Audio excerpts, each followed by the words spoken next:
This is AM Agenda. With me now, Liberal Front Bencher Greg Hunt and Trade Minister Craig Emerson. Gentlemen, good morning. Good morning. I want to ask you first of all, Minister, this obviously has been a very difficult thing for Labor to go through. It's a bit of a conversion and at the end caving in to what is in large part coalition policy. Look, we think it's a good report. We're embracing the report. We're glad that we commissioned it.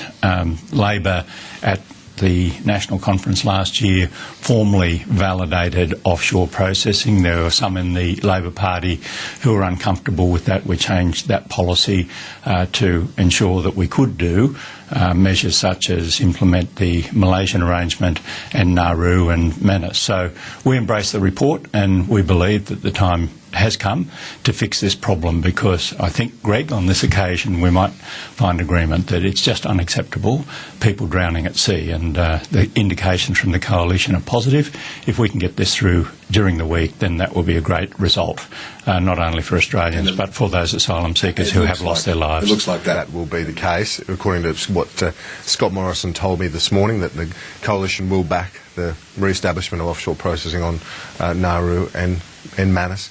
It does seem a bit of cherry-picking, though, to say that Malaysia is red-lighted, because Angus Houston says it was actually a good thing, but needs to be worked on. Look, I think the real impact of this report is that Nauru has been approved and Malaysia has been effectively stopped forever.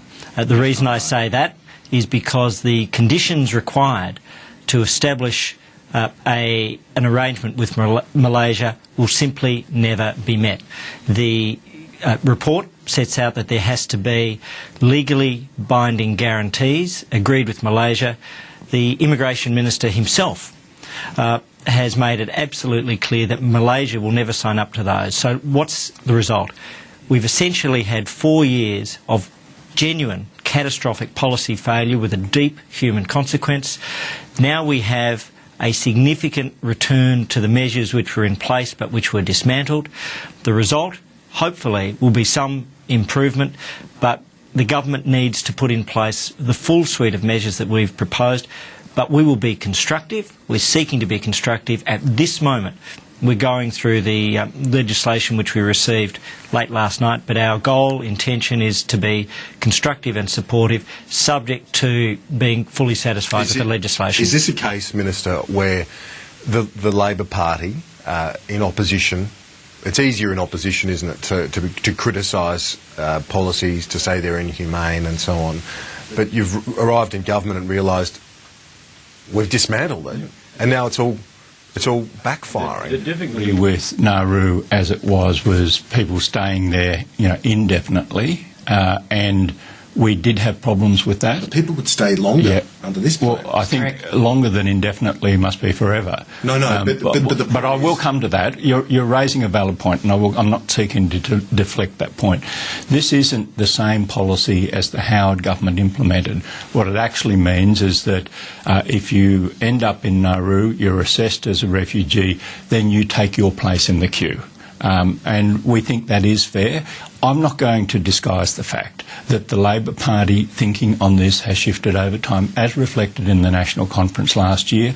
I think people of good conscience in the Labor Party, in the Liberal Party, in the broader community have come to the conclusion that there's nothing humane about people drowning at sea. Fundamentally, that's what I believe from my heart. Yeah. Well, that's where we need to go. The vast majority of people agree with you on that. But on the Nauru point that you referred to, some people were on Nauru for a long time under the Pacific Solution, but under this plan, people will be there, more people will be there for years and years they get no to advantage. Have that no advantage test alongside, basically so that they wait just as long as people would wait in camps. Right. That's right. So this is such a conversion from Labor over just 5 years. But what we were advised in relation to Nauru is this, that, look, there are policies that can be effective at a particular point in time or even a span of time. What we were advised by the head of the Immigration Department, who was involved in actually setting up the Nauru arrangement under the previous government, was that the caper had become well known amongst the people smugglers themselves, and they were saying, go to Nauru, you have a very high probability of being assessed as a genuine refugee, and if you are, you will end up in Australia or New Zealand. The advice that came to us is that Nauru, whatever its effectiveness might have been over a period of time, had become ineffective. Okay. Well, on turning back the votes, this is a key element, I think, because the coalition's claiming vindication of it, but Houston clearly says that it's not viable in the current circumstance. Well, let me start by directly quoting Angus Houston. He said yesterday, can be operationally achieved and can constitute an effective disincentive to such ventures. And he's talking about people smuggling. So it's absolutely clear that not just Angus Houston, but the committee as a whole believes that it can be effective and can be achieved. Now, we have said that we will do this and that we believe that it is a critical part of the entire process. We know that the government's not going to do this, even though literally days before the 2007 election, Kevin Rudd said that he would do it. There was a headline in The Australian to precisely that effect. So where do we go from here? We want to be constructive today, but recognise that we've had an entirely self-inflicted catastrophic policy failure with deep human consequences. Okay. We don't believe that they're going to implement the full suite of measures, as Scott has said, 1 out of 3 elements.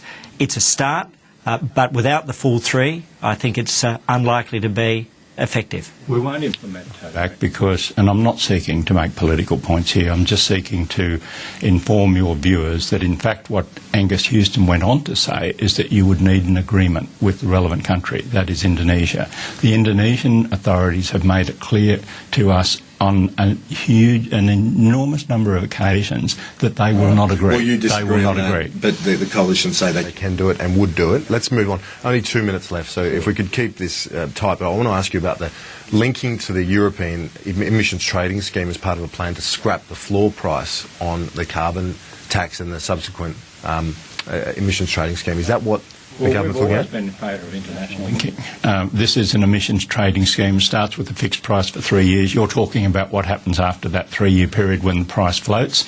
Of course, linking to the international market, particularly the European market, is something that we'd always anticipated. And that would be part of getting rid of the floor price as well, because $15 is a lot bigger than the European price at the moment. Consideration is ongoing. That is that there haven't been. Well, then I'm a cabinet minister, and if I were a backbencher, I'd give a direct answer to that question. I don't want to preempt cabinet discussion on this, but the idea is good. Do you think it's a good idea to link in to the European price? Well, we don't support the scheme that the government's proposing, and what we've seen today is a proposal for the 5th major change in just over a month since the carbon tax was brought in. That represents an extraordinary degree of chaos and confusion. But what's the particular element that's been announced today? The government was always going to try to trade with Europe. What's new is that Europe is going to be banned from buying Australian carbon credits. So it's a one-way deal, one-sided, and it's a dud deal for Australian farmers. would it be preferable, though, to link into a European ETS? Look, our view is So the that current we think that there is an entirely different, better way than what's going to be a $9 billion a year tax. Greg has supported international linking in the past. Tony Abbott has said he doesn't, and that's the coalition's position. International linking has always been part of Labor policy. What's new today is that Europe has effectively been banned from buying Australian carbon credits. That means that the farmers and the Carbon Farming Initiative miss out. Right. That's all we've got Time for, gents. Craig Anderson, Greg Hunt, good to see you both. Thanks very much. That's all for AIM Agenda. The news is next.